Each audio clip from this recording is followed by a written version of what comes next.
Jika kamu melihat selembar tikar usang mengapung seolah melawan arus di aliran tenang Sungai Tabalong, berbaliklah dan segera lari. Jangan pernah menatapnya terlalu lama, karena di balik tikar basah itu ada sepasang tangan pucat berair yang menanti tumbal barunya.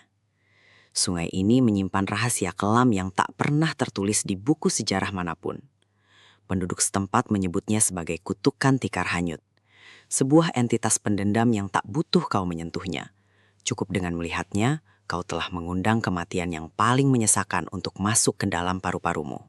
Sore itu, kabut turun lebih cepat dari biasanya.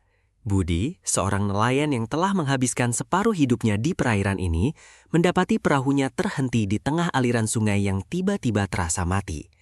Tidak ada suara jangkrik, tidak ada riak air, hanya keheningan yang memekakkan telinga. Lalu, dari balik tirai kabut, benda itu muncul. Sebuah tikar anyaman tua, kotor oleh lumpur, mengapung perlahan mendekatinya. Mata Budi terpaku pada keganjilan itu. Tikar itu tidak mengikuti arus sungai, melainkan bergerak menentangnya, seolah memiliki nyawa sendiri dan mengincar perahunya. Insting bertahannya menyuruhnya pergi. Dengan sisa tenaga, Budi mendayung ke tepian dan berlari menembus hutan gelap menuju rumahnya. Namun, jarak tidak ada artinya bagi kutukan ini. Semakin jauh ia berlari dari sungai, semakin berat napasnya terasa. Paru-parunya mulai terasa perih, mengembang dengan beban yang tidak wajar. Udara di sekitarnya terasa tebal dan basah. Tiba-tiba, ia terbatuk hebat.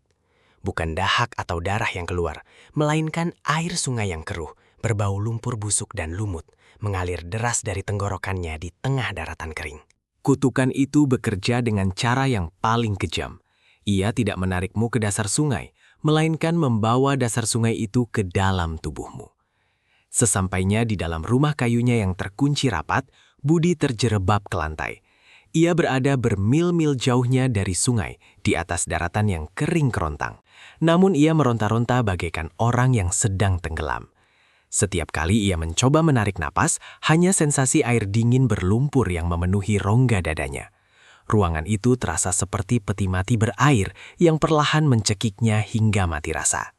Paranoia menggerogoti wawasannya, bersamaan dengan air yang terus menggenangi paru-parunya dari dalam. Budi menyeret tubuhnya ke depan cermin retak di sudut ruangan, berharap ini semua hanyalah ilusi dari rasa lelahnya. Namun, pantulan yang ia lihat justru menegaskan ajalnya.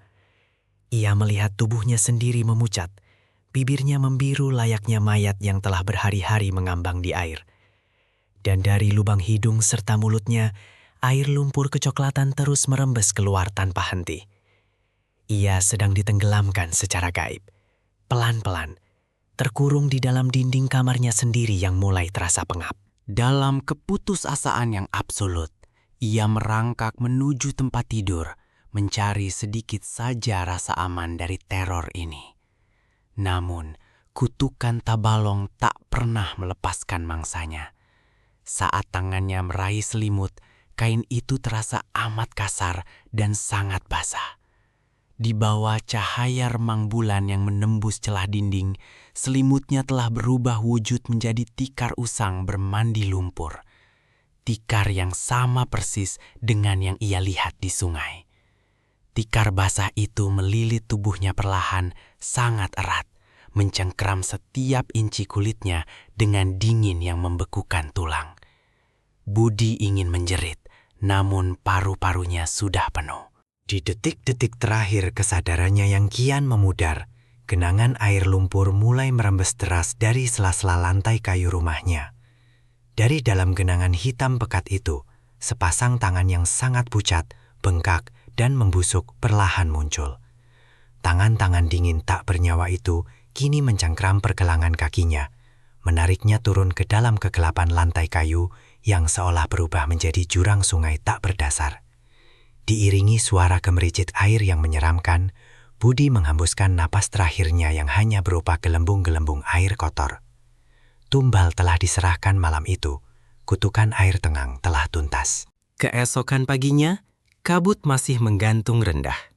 Warga desa hanya menemukan perahu kayu yang kosong melompong, terombang-ambing tanpa tuan di pinggiran sungai. Tidak ada jasad yang ditemukan, baik di rumahnya yang terkunci rapat maupun di dasar sungai. Semuanya kembali hening, seolah Sungai Tabalong baru saja menelan rahasianya bulat-bulat. Namun di tengah sunyinya pagi yang dingin itu, jika kau berani menatap ke arah arus, kau akan melihatnya lagi. Tikar usang itu kembali mengapung, bergerak perlahan menentang arus, dengan sepasang tangan pucat menanti mata malang berikutnya.